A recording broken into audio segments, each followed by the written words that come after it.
Portanto, os pastores, eles, quando passam por esse texto e são obrigados a fazer uma exegese desse texto para as suas comunidades, eles vão se desviar, eles vão fazer qualquer diatribe para que isto não se pareça em nada com o que está escrito aqui. Olha só como isso é chocante. Neste caso, que caso? Quando o crente faz aquilo que ele não quer. Neste caso, quem faz isto já não sou eu, mas o pecado que habita em mim. Isto aqui se parece realmente muito como um pretexto, não é verdade? Um pretexto do apóstolo Paulo para dizer o seguinte: olha, eu não sou culpado, né, pelo que acontece comigo aqui, né, pelo que eu faço. Eu não sou responsável pelo que eu faço.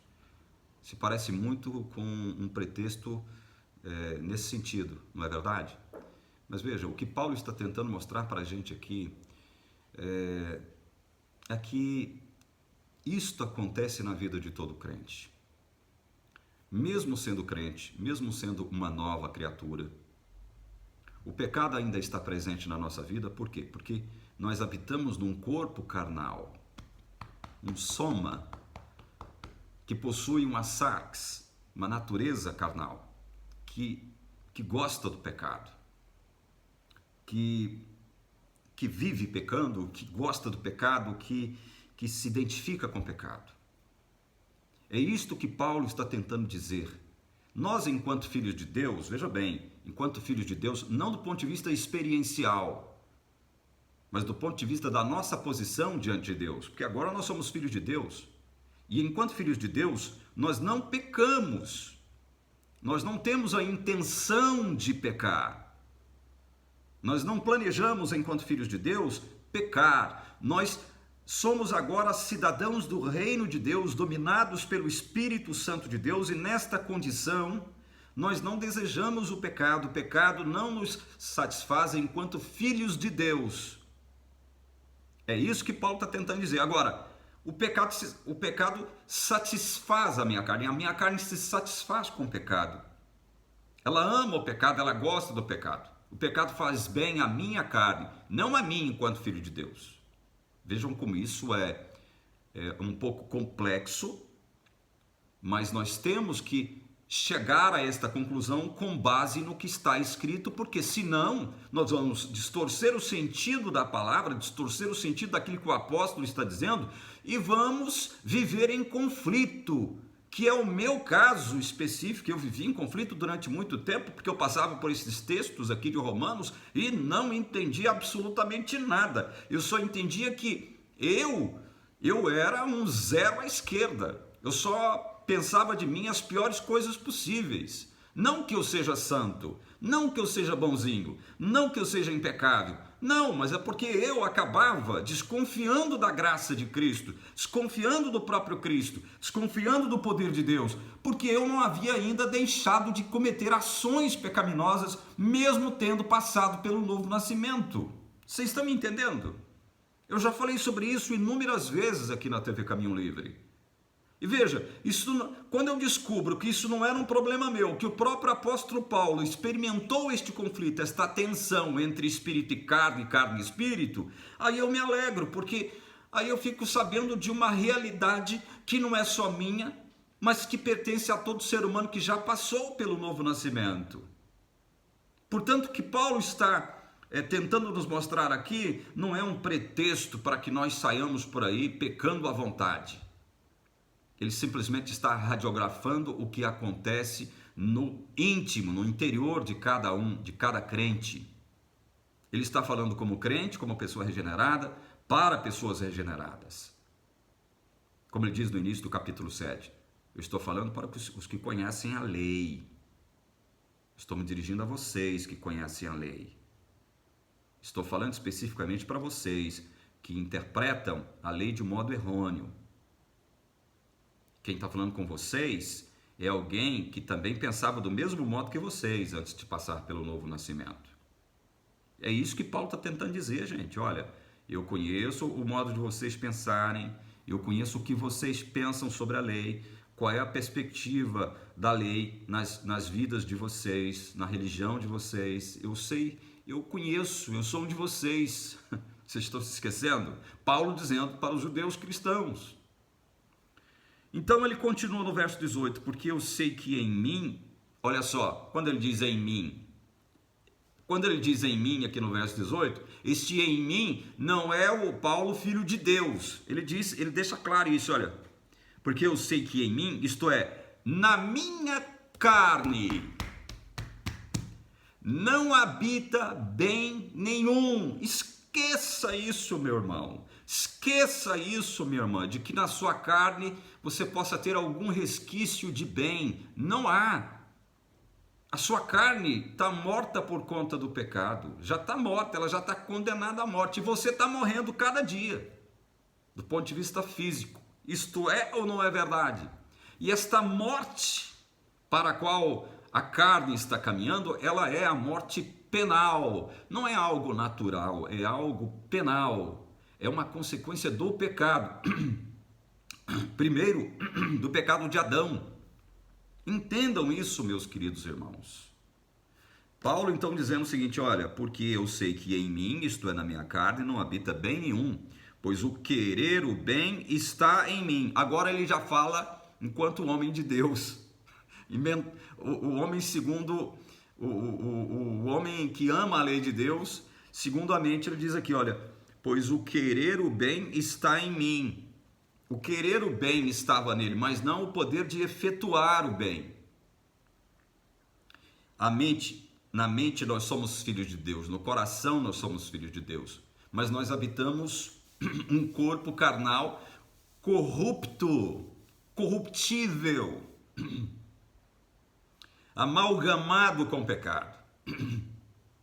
Por isso, ele não tinha condições de realizar, de efetuar todo o bem que ele imaginava na sua mente enquanto homem de Deus. Isso não é verdade com relação a você e a mim? Olha, eu todo fim de ano, isso pode ter acontecido com você também, todo fim de ano eu fazia promessas.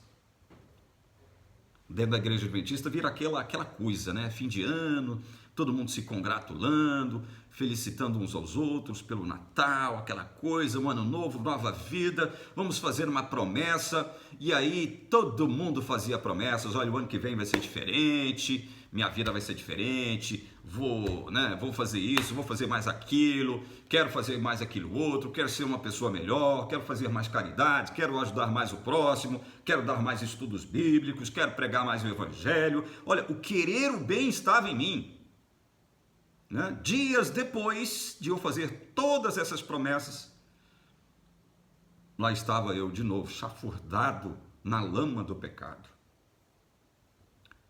Eu pensava, meu Deus do céu, eu não sou crente. Eu sou um crente, como diz lá em Goiás, de meia tigela. Eu sou um zero à esquerda. Eu não valho nada realmente, o meu cristianismo é furado. O querer o bem, como diz Paulo aqui, estava em mim enquanto filho de Deus, mas a minha carne não permitia efetuar todo o bem que eu queria. Isso não quer dizer que nós ficamos impotentes, totalmente impotentes. Não é isso que Paulo está querendo dizer. Paulo está querendo dizer que sempre que ele planejava, sempre que ele desejava, enquanto homem de Deus, fazer o bem, o pecado estava sempre batendo a porta, a carne estava freando. Ele queria ir para uma direção e a carne queria ir para outra direção. É luta, é conflito, é sobre essa luta, esse conflito, essa tensão que ele está descrevendo aqui, irmãos. É sobre isso que ele está falando. Olha o verso 19. Porque não faço o bem que prefiro, mas o mal que não quero, esse faço. O mal que ele não queria, enquanto homem de Deus, ele acabava fazendo. Ele acabava fazendo. Veja bem, esse conflito só se instala na vida de quem já foi regenerado, porque a lei está presente na vida dele. Ao contrário do que muitos dizem, não, a lei foi abolida. Como foi abolida? A lei, veja bem, uma das maiores provas de que a lei não foi abolida é o conflito existencial, espiritual que existe dentro de cada crente. Entendem? Essa é uma das maiores provas de que a lei não foi abolida. A lei com carne, se digladiando aqui dentro de você. É o que ele fala aqui no verso 19, de novo, ele repete de novo. Aí no verso 20, olha de novo o que ele repete aqui no verso 20. Mas se eu, enquanto homem de Deus, tá? Se eu faço o que não quero, ou seja, enquanto homem de Deus ele pecava, já não sou eu quem o faz, e sim o pecado que habita em mim. De novo, ele reafirma algo que é chocante para nós. Olha, quem comete o pecado, já não sou eu enquanto homem de Deus, mas é o pecado que habita, que reside, que mora em mim, na minha carne, no meu soma, na minha sarx. É isso que ele quer dizer, irmãos amados. Vejam que uma das maiores evidências de que a lei não foi abolida é este conflito que se instala dentro de todo ser que já passou pelo novo nascimento. Verso 21. Então, ao querer fazer o bem, encontro a lei de que o mal reside em mim. Enquanto homem de Deus, quando ele quer fazer o bem, ele encontra outra lei de que o mal reside nele. É a lei do pecado, é a lei da morte. O mal reside nele, o mal está dentro dele. O mal não vem de fora, vem de dentro. O mal vem de dentro. É isto que ele acaba dizendo para todos nós. O mal vem de dentro. É como Jesus disse para os fariseus que queriam condenar os discípulos pelo fato dos discípulos comerem sem lavar as mãos.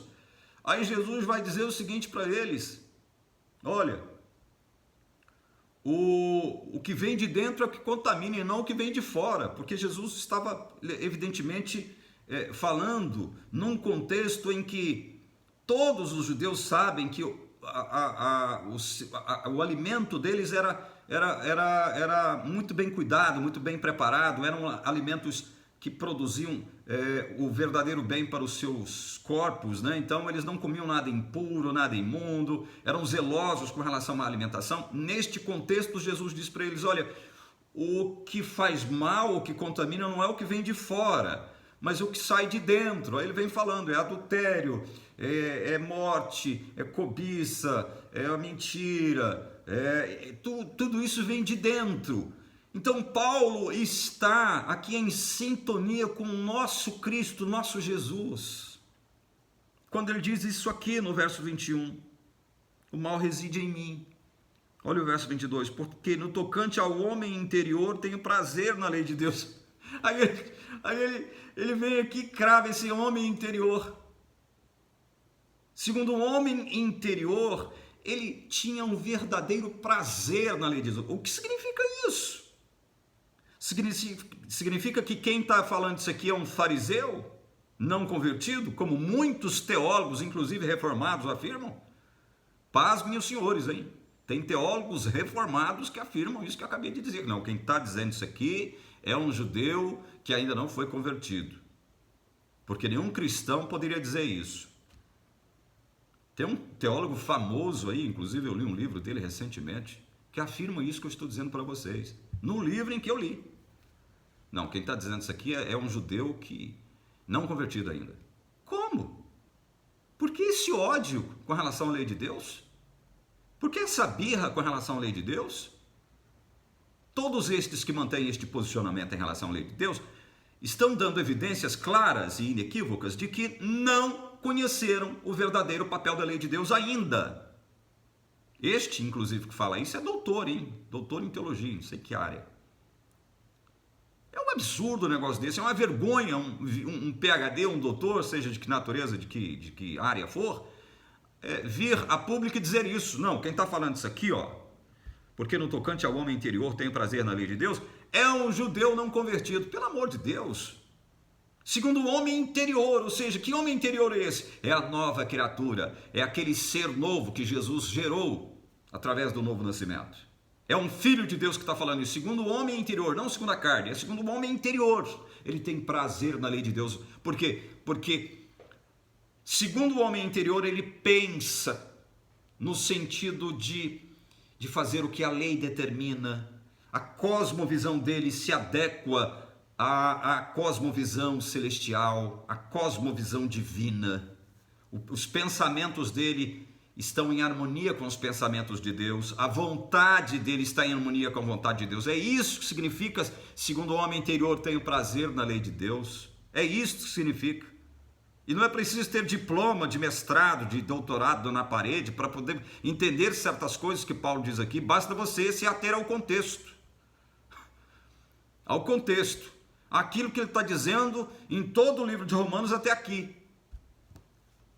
Né? É triste esse negócio. Olha o verso 23. Mas vejo nos meus membros, olha só, ele fala de homem interior, mas ele fala de carne, ele fala de mente de Deus, mas ele fala de membros, nos meus membros. Vejo nos meus membros outra lei que, guerreando contra a lei da minha mente. Olha só, ele faz aqui uma contraposição. Membros, carne e mente, homem interior. Né? Ele diz, mas vejo nos meus membros outra lei que, guerreando contra a lei da minha mente, me faz prisioneiro da lei do pecado que está nos meus membros. Me faz prisioneiro da lei, da lei do pecado que está nos meus membros. A lei do pecado está nos nossos membros. Soma, sax, corpo, natureza carnal. Está aqui a lei do pecado que te escraviza. Está aqui, esse corpo. Você vai fazer o que diante disso, meu irmão? É óbvio que Paulo não quer que nós cruzemos os braços, não é isso. É por isso que ele escreve. Um dos motivos, uma das razões dele escrever a carta aos Romanos é esta. É fazer com que os crentes, especialmente os judeus, né? Especialmente os judeus, cristãos, não cruzem os braços e deixem a vida, e vivam a vida agora segundo a filosofia do Zeca Pagodinho.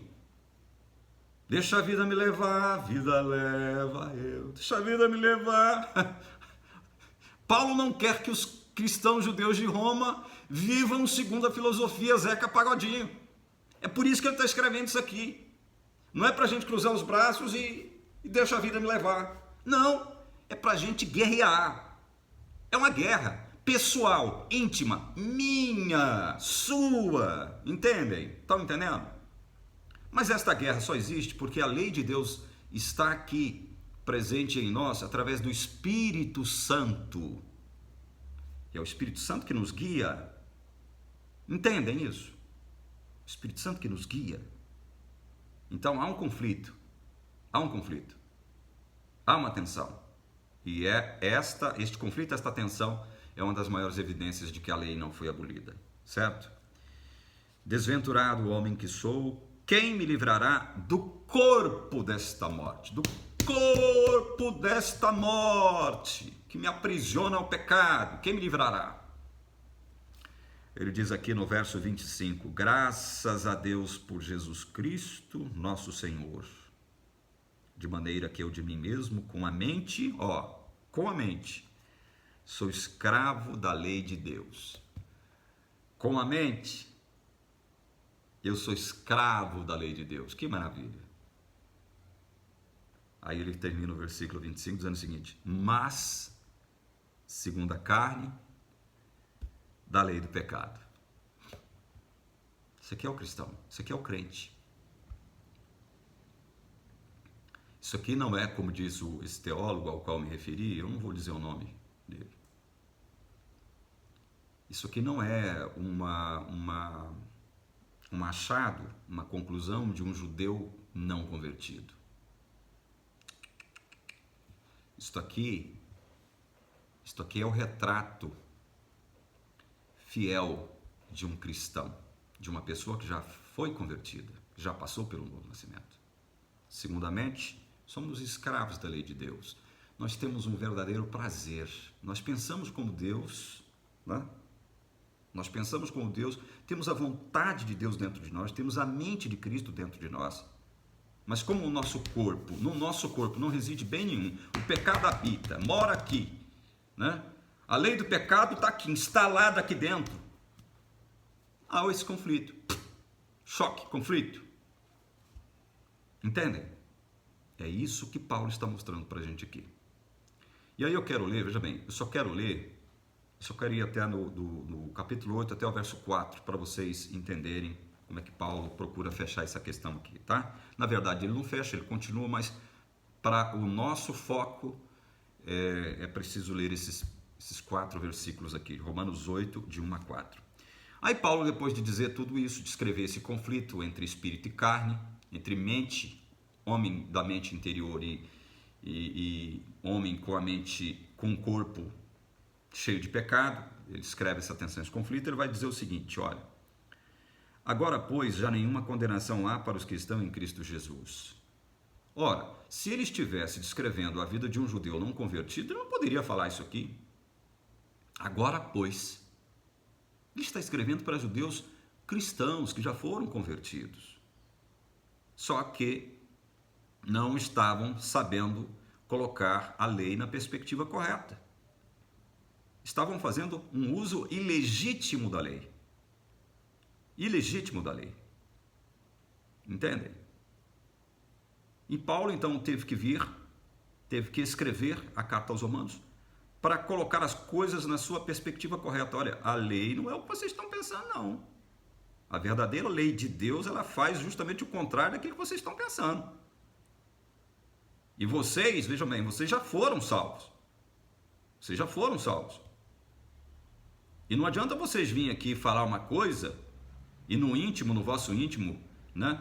No recôndito da sua vida íntima e pessoal, você pensar e fazer outra coisa. Aí Paulo vem descrevendo tudo isso aqui. O que acontece com vocês, eu vou escrever aqui agora. Eu vou dizer para vocês o que acontece com cada um de vocês, judeus, crentes, que já foram convertidos. Mas ele diz assim, olha, agora, pois, já nenhuma condenação há para os que estão em Cristo Jesus. Olha, como é que alguém que está em Cristo, gente, pode ser condenado pela lei? Não há como. Por quê? Por que não há como alguém em Cristo Jesus ser condenado? Eu estou em Cristo, Cristo já viveu, venceu o pecado, guardou a lei, foi santo 2 vezes, porque ele já era santo quando ele desceu à terra. Foi santo enquanto Deus, continuou santo enquanto Deus e foi santo enquanto homem que ele foi. Jesus venceu o pecado, guardou a lei integralmente. Jesus foi justo, é justo. Estou falando foi na perspectiva do tempo em que ele esteve aqui, na terra, caminhando conosco. Então, a justiça que pertence a Cristo, Deus traz ela para nós como um presente.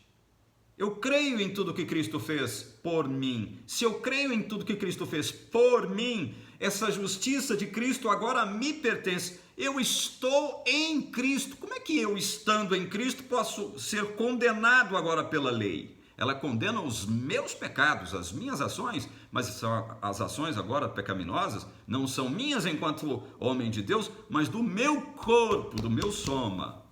Não minhas enquanto homem interior que tenho prazer na lei de Deus. Entendem? Estão entendendo isso? Por isso é que ele diz, olha, agora já nenhuma condenação há para os que estão em Cristo Jesus.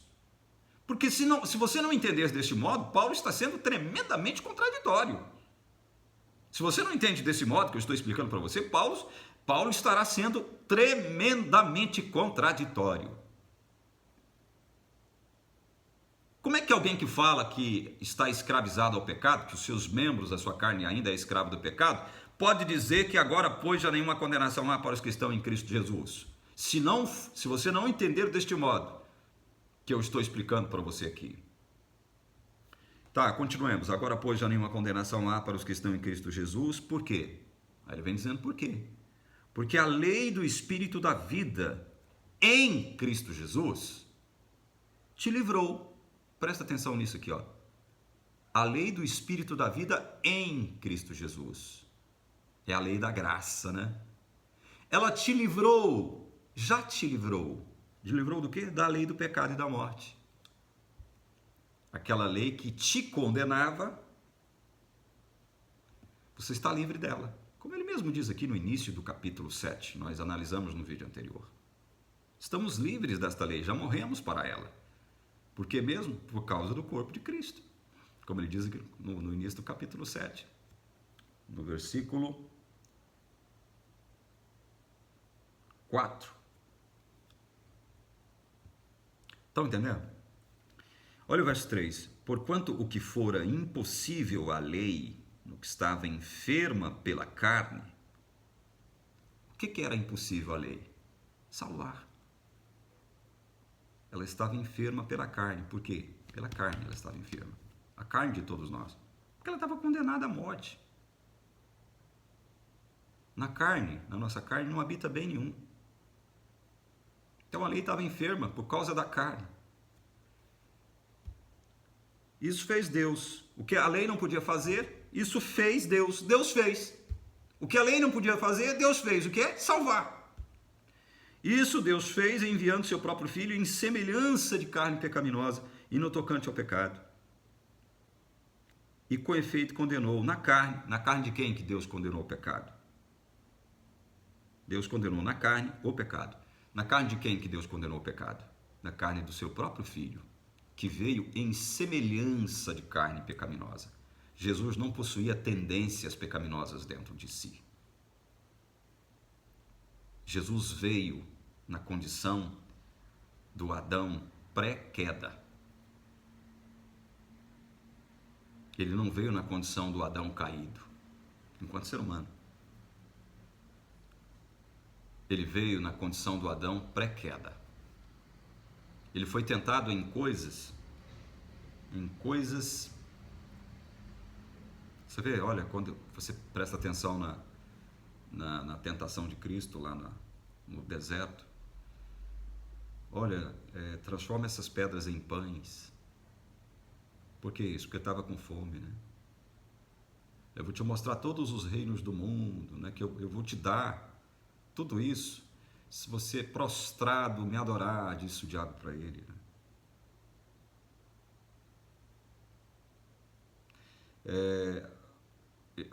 Jesus é levado ao pináculo do templo, né? E aí o diabo diz: ó, atira-te daqui abaixo, porque seus anjos vão te segurar, né? Então, você vê que as tentações que Satanás projetou sobre Cristo, instigou Cristo a fazer, tudo aquilo que Satanás instigou Cristo a fazer, para nós, parece que não tem tanta força assim, né? Não tem tanto... Para Jesus tinha, porque ele era Deus também, não era um simples ser humano. Então, aquilo que era impossível a lei fazer, Deus fez. Como? Enviando seu Filho, em semelhança de carne pecaminosa. E condenou o pecado na própria carne dele. Como é que ele fez isso? Quando ele morre lá na cruz. Ele condena o pecado na própria carne dele. Por quê? Porque ele traz o pecado de todos nós para si mesmo. Ele leva os nossos pecados. Cumpre as profecias que diziam justamente isso, que ele levaria os nossos pecados, os pecados de muitos. Estão entendendo isso, irmãos? Como isso é maravilhoso? E por último eu quero ler o verso 4. A fim de que Deus fez tudo isso, a fim de que o preceito da lei se cumprisse em nós, que não andamos segundo a carne, mas segundo o Espírito. A fim de que o preceito da lei se cumprisse em nós. Deus não quer que a lei seja abolida. Deus quer que o preceito da lei se cumpra em nós. Entendem isso? Por quê? Nós agora temos que andar com os rolos dos livros da lei debaixo do braço, ou com as pedras dos 10 mandamentos debaixo dos braços? Não. Por que não? Porque Deus imprimiu as suas leis na nossa mente, no nosso coração. E agora nós somos guiados pelo Espírito. Nós não somos guiados agora pela carne. Não é a carne que determina o nosso destino, é o Espírito Santo que habita em nós. Entendem isso? Por isso é que a lei agora se cumpre em nós. Ela se cumpre em nós. Ela está dentro de nós. Nós somos guardadores da lei. Para Deus nós guardamos todos os mandamentos sem infringir nenhum. Segundo o homem interior tem prazer na lei de Deus. Segundo o homem interior, eu sou escravo da lei de Deus. Entendem isso? É por isso que quando o Apocalipse, João no Apocalipse fala que o diabo está irado contra os que guardam os mandamentos de Deus e têm a fé de Jesus, ele está falando de nós todos, que somos crentes em Cristo. Ele não está falando da igreja adventista, não. Lá no capítulo 14 do Apocalipse, versículo 12, quando o apóstolo João fala que está a perseverança dos santos, que guardam os mandamentos de Deus e têm a fé em Jesus, ele não está falando da igreja adventista, não. Ele está falando de todos nós que somos novas criaturas em Cristo. Entendem? Porque o Espírito Santo imprimiu as leis de Deus dentro de nós e agora nós somos guardadores dos mandamentos de Deus, todos. Os princípios morais de todos os mandamentos estão dentro de nós, não foram abolidos, não deixaram de existir. O que quer dizer, os textos querem dizer é que nós não precisamos mais da caducidade da letra. O próprio Paulo fala isso aqui em Romanos capítulo 7, versículo 6. Agora, porém, libertados da lei, estamos mortos para aquilo a que estávamos sujeitos, de modo que servimos em novidade de espírito e não na caducidade da letra. Viram? É maravilhoso estudar a Bíblia com liberdade, não é, irmãos? Enquanto eu dentro da igreja adventista estava, eu não tinha condições de enxergar a palavra de Deus sob este prisma, porque isto não me era permitido. Se eu fizesse isso que eu fiz para vocês aqui agora, dentro da igreja adventista, com certeza eles me convidariam a deixar a igreja. Eu seria convidado a me retirar, porque não é assim que eles enxergam o texto bíblico. E agora eu tenho que ir um pouco mais além e dizer o seguinte: não é só a igreja adventista. Muitas igrejas legalistas fariam a mesma coisa comigo porque elas não entendem deste modo como eu li e expliquei o texto. Elas não entendem assim. Elas não têm liberdade para poder pregar a palavra para a sua membresia livremente. Por quê? Porque quando você descobre estas verdades aqui, você se liberta. Conhecereis a verdade e a verdade vos libertará, disse Cristo. Você, quando conhece essa verdade, você quebra as correntes, você se liberta.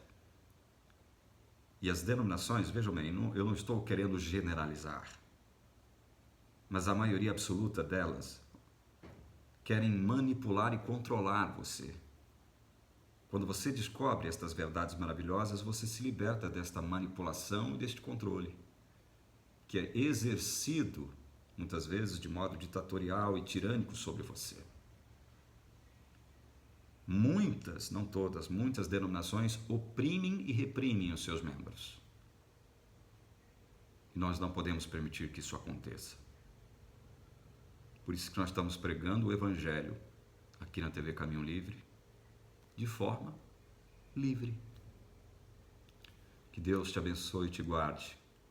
Que Deus levante o seu rosto sobre ti e te dê a paz. Em nome do Senhor Jesus. Amém.